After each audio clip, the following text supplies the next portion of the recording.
क्या आप जानते हैं कि एक बार तेनालीराम ने केवल मोरों की गिनती से पूरे दरबार को चौंका दिया था? चलिए जानते हैं कैसे। एक दिन दरबार में तेनालीराम अनुपस्थित थे। अन्य दरबारी तेनालीराम की बुद्धिमत्ता और सफलता से चिढ़ते थे। अवसर देखकर वे महाराज से बोले, महाराज, आप तेनालीराम को हम सब में सर्वाधिक बुद्धिमान मानते हैं, जबकि वह इतना बुद्धिमान नहीं है। महाराज कृष्णदेव राय मुस्कुराते हुए बोले, वो तुम सब में सर्वाधिक बुद्धिमान है, क्योंकि वो हर काम को बहुत सूझबूझ से करता है। दरबारी इस बात पर सहमत नहीं हुए और बोले, महाराज, इस बार आप हमें तेनालीराम को बताया जाने वाला काम बताइए। देखिए, हम में से कोई न कोई दरबारी तेनालीराम से अधिक कुशलता से उस कार्य को कर पाएगा।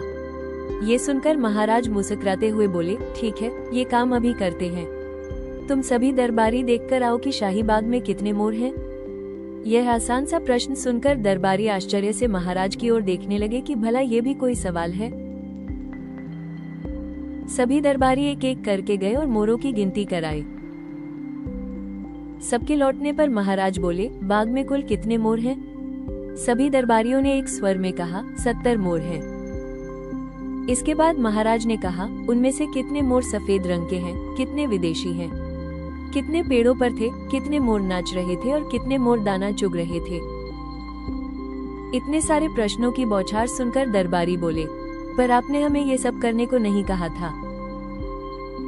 महाराज कुछ जवाब देते, तभी तेनालीराम दरबार में आ गए।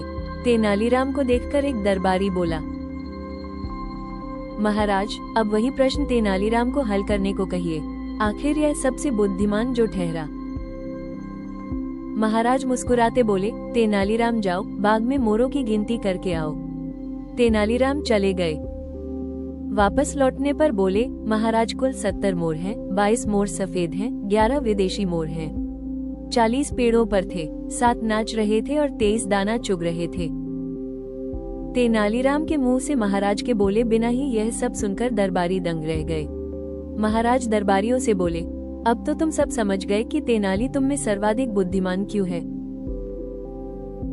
क्योंकि यह हर काम को सर्वश्रेष्ठ तरीके से करता है।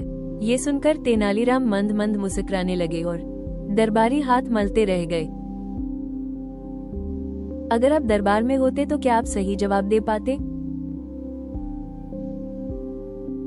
अगर आपको तेनालीराम की ऐसी ही रोचक कहानियां पसंद है तो चैनल को सब्सक्राइब जरूर करें।